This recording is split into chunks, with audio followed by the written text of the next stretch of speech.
बिस्मिल्लाहिर्रहमानिर्रहीम अस्सलाम वालेकुम। आप इजी वीज़ा यूट्यूब चैनल देख रहे हैं। इस वीडियो में मैं कोशिश करूंगा कि आप लोगों के जो मेन क्वेश्चंस हैं उनके जवाब दिए जाएं। लेकिन खुशी के साथ इस वीडियो का आगाज़ करते हैं कि जो हमने स्पेन के लिए ग्रुप बनाने की बात की थी उसके अंदर जो हमारा फर्स्ट सेशंस के अंदर जो वीज़े आए हैं वो वीज़ाज़ अप्रूव हुए हैं और उसके लिए अगर स्क्रीन पर आपको दिखाए जाएं तो आप देख सकते हैं कि जो वीज़े कल हमारे पास 2 रिसीव हुए वो दोनों ही सक्सेस कर गए और दोनों वीज़े अप्लाई और अप्रूव हो गए हैं।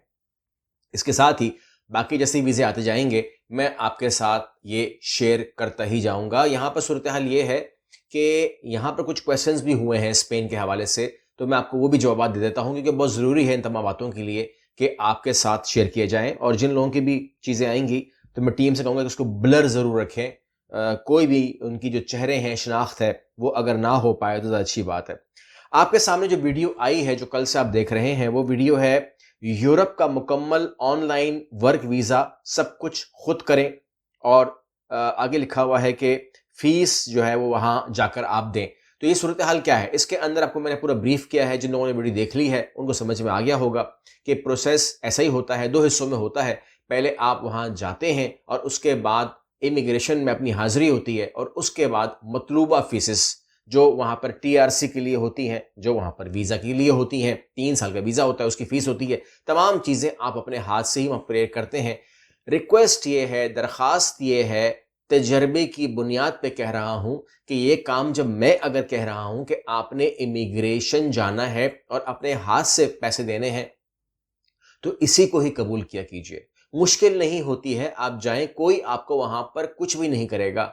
किसी के भी हत्थे चढ़ने की ज़रूरत नहीं है, ठीक है? यानी कि अगर आप किसी एक्स वाई ज़ेड को बोल देंगे कि जी हाँ, आप आ गए माशाल्लाह, आप मेरे एक और भाई आ गए, आपको देखकर मुझे लग रहा है कि मेरा छोटा भाई आ गया है और मैं आपको लेके जाऊँगा, मुझे पे बल्कि आपको जाने की ज़रूरत ही नहीं है। मुझे आप पेमेंट दे दें, मैं करा देता हूँ, ठीक है ना?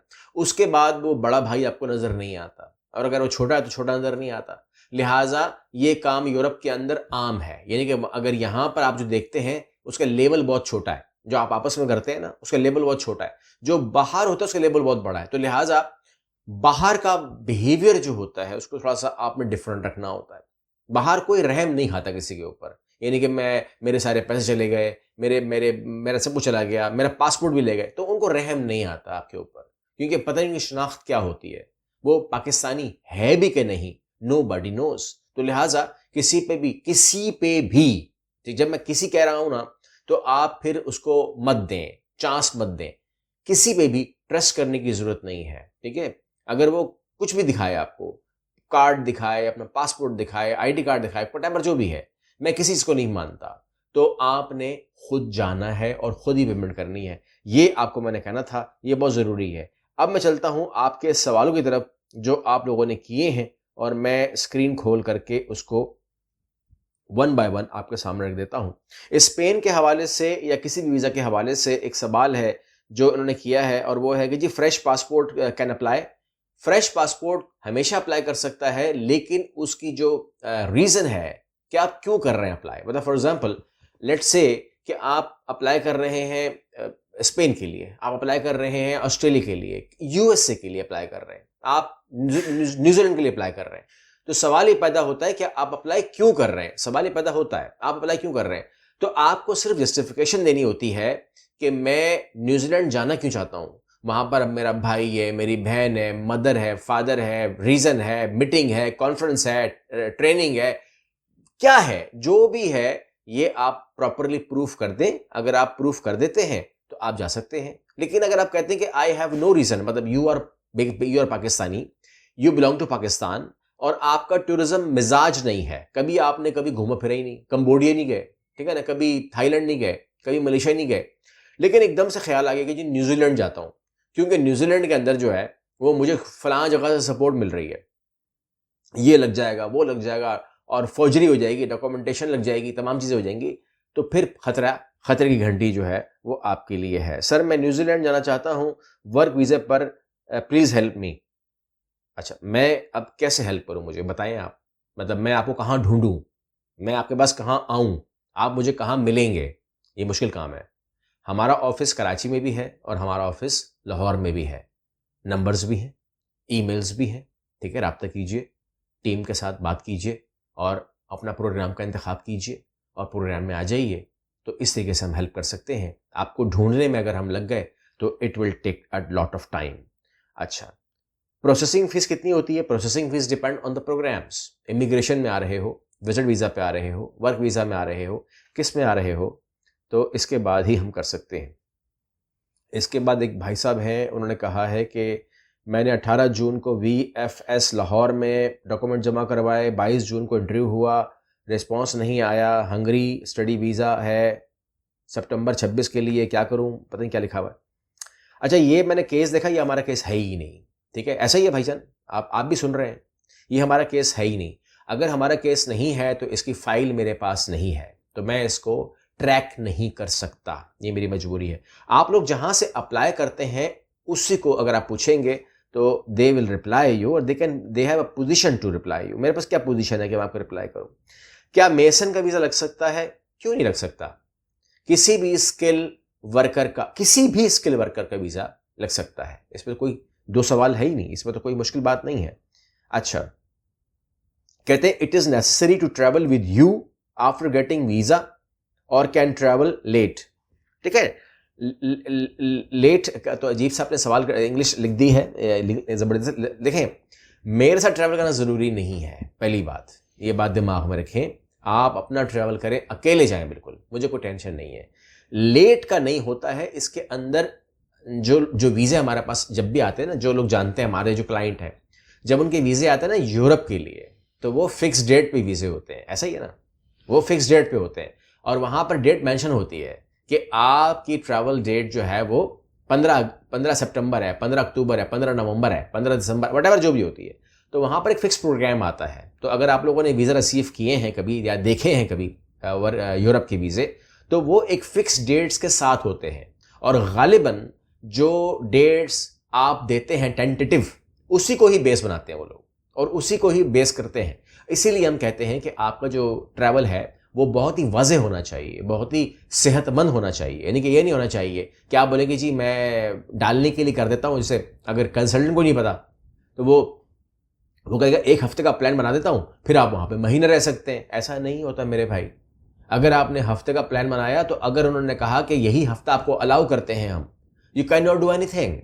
तो इसलिए अगर आपने ट्रैवल को बढ़ाना है तो उसमें मुल्क बढ़ा दीजिए, ट्रैवल प्लान बढ़ा दीजिए, SOP के अंदर उसका इजाफा कीजिए, हर तरीके से वाजे कीजिए कि मैं यूं करूंगा, यूं करूंगा, यूं करूंगा, यूं करूंगा, 15 दिन में आऊंगा, 20 दिन में आऊंगा, ठीक है ना। मेरी 28 दिन, मेरे मुल्क ज़्यादा हैं, 14 मुल्कों में घूमूंगा मैं। तो उसके लिए फिर आपका बैंक स्टेटमेंट भी वैसे होना चाहिए और आपकी जो प्रीवियस पोजीशन है वो भी ऐसी ही होनी चाहिए। कराची में आपका ऑफिस कहाँ है? कराची में Mustafa trade centre, Tariq road, 2nd floor, 203 के ऊपर आपको ऑफिस मिल जाएगा। अच्छा, अब यहाँ पे बहुत सारी क्वेश्चन आती, क्योंकि बाद में आती ना कि आपका सेशन चल रहा है, तो मैं तो बाद में देखा है, इतना बाद में देखा है कि आपने महीने बाद देखा है चैनल को, तो ये मेरा कसूर नहीं है। आप चैनल के साथ देखें, कम अज़ कम आप लोग जो आपका वो है ना व्हाट्सएप चैनल है, उसी को सेव कर लें, डेली खोल लें। मैं उसमें अपडेट देता हूँ, आपको वो अपडेट मिलती रहेगी। हमारे साथ कम अज़ कम उसके ऊपर रहिए। अच्छा, उसके बाद ये है कि जी अप्रिसिएशन है कि हमने जो नो वीज़ा नो फीस की है उसको अप्रिशिएट किया जा रहा है। इसके अलावा बहुत कुछ नज़र आ रहा है मुझे। What benefit to join hotel management course? इज़्ज़त वाला काम है। अगर मैंने आपको पहले भी कहा है कि अगर आपके पास कोई स्किल नहीं है और आप कंफ्यूज हैं, जिस तरह कमेंट आते हैं ना, मुझे कहीं भी लगा दें, मैं कुछ भी कर लूँगा, तो ऐसे लोगों के लिए बात कर रहा हूँ। मुझे कहीं भी लगा दें, मैं कुछ भी कर लूँगा, ठीक है ना, ऐसा नहीं होना चाहिए। आप होटल मैनेजमेंट कोर्स करते हैं, होटल मैनेजमेंट के अंदर अपनी फील्ड मानते हैं, कैरियर बनाते हैं और फिर उस कैरियर में आप इज़्ज़तदार जॉब करते हैं। 1 star, 2 star, 3 star, 4 star, 5 star in Europe, in Australia, in different part of the world. You can join that chain. So for example, आपने शेरेटन में काम कर लिया, कहीं पर भी काम कर लिया, you can join Sheraton Hotel, you can join PC, you can join any Abari Tower, you can join any hotel in the world. कोई भी Movenpick, कोई भी कर सकते हैं अगर आपके पास तजर्बा होता है। तो फ़ायदा तो है भाई, फ़ायदा न हो तो लोग क्यों करेंगे। अच्छा, कहते हैं कि टीचिंग जॉब होती है, टीचिंग जॉब कर सकते हैं जी, हर किस्म की जॉब्स होती है। सर आप पर भरोसा है बहुत, आपसे ही अप्लाई करवाएंगे।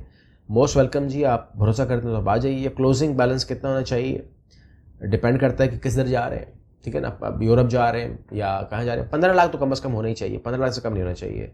12 लाख 15 लाख होना चाहिए, क्योंकि अगर कम है तो जस्टिफिकेशन बाकी स्ट्रांग होनी चाहिए, क्योंकि ये एक अमाउंट पे नहीं होती खाली कि मेरे अकाउंट के अंदर 15 लाख रुपए आपने कहा था अब मैंने कर दी। नहीं नहीं नहीं, पूरे फैक्टर्स मजबूत होने चाहिए तो आपको केस बनाना होता है, ठीक है। अच्छा, फ्रीलांसर के लिए कोई एक वीडियो बनाएं जिसमें यूरोप और दूसरी कंट्री में डिजिटल नोमैड, ये मैं 5-6 वीडियो बना चुका हूँ नोमैड के ऊपर। अब मैं खुद बोर हो गया हूँ बना के। आप लोग चैनल में जाएं, ये पूरी लाइब्रेरी है ना, ये कोई चीज़ें ख़त्म तो नहीं हुई, जो ख़त्म होती है मैं उसको रिफ्रेश कर देता हूँ अगले साल के अंदर। लेकिन जो चीज़ें चल रही हैं जैसे नोमैड है वो चले जा रहा है, कोई 2000 यूरो में बुक कर रहा है बंदे को, कोई 1500 में बुक कर रहा है, कोई 800 में भी बुक कर रहा है, ये डिपेंड करता है। अच्छा, wonderful style with pen of the nation, best of luck Kaiser Khan, thank you. ठीक है जी, ये उसी हवाले से है, इस पर सवाल नहीं था। Love you from South Africa, love you from my side as well. Finland के लिए प्रॉफिट कर दें, ऑफिस लोकेशन दे दें, उर्दू में लिख लिया करें, कोई बात नहीं, ताकि मैं समझ सकूं बात को एटलीस्ट कि मैं आपको क्या जवाब दूं इसका ना। अच्छा, हालत यह है कि लोग कनाडा से पुर्तगाल जा रहे हैं। हालत क्या मतलब, कोई बात नहीं, लोग कनाडा से दुबई आते हैं, लोग कनाडा से सऊदी अरब भी आते हैं। अच्छा, वो आते क्यों है, मैं आपको इन्फॉर्म करूं। अगर आप पाकिस्तानी पासपोर्ट के ऊपर हैं ना, तो जो काम आप कर रहे हैं 5000 दिरहम के लिए, तो कैनेडियन पासपोर्ट के ऊपर वही काम 15,000 दिरहम में कर रहे हैं। अक्ल इस्तेमाल करें, ठीक है ना। आपको अगर कोई दिखा रहा है ना कि मेरा पासपोर्ट कैनेडियन है, मैं दुबई जा रहा हूँ काम करने के लिए, तो दिमाग में लाए जा क्यों रहा है, या सऊदी अरब जा रहा है तो वो जा क्यों रहा है। तो ये कोई बेवकूफ़ी की बात नहीं है। बहरहाल और सवाल भी हैं, इंशाल्लाह अगली वीडियो में इसको मैं शामिल कर देता हूँ। मेरा ख्याल है कि अभी तक काफ़ी है। अगली वीडियो मिलते हैं, अल्लाह हाफ़िज़।